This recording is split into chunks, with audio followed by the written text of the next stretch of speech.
So Christmas is coming up. It's time to think what you can make for a Christmas gift or what to buy for friends.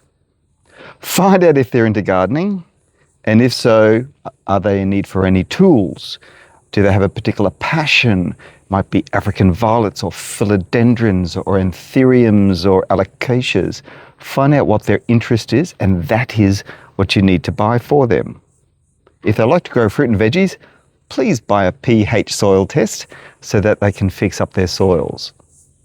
If they're experimental, give them a hanging basket, some potting mix, and give them a voucher to buy some seedlings.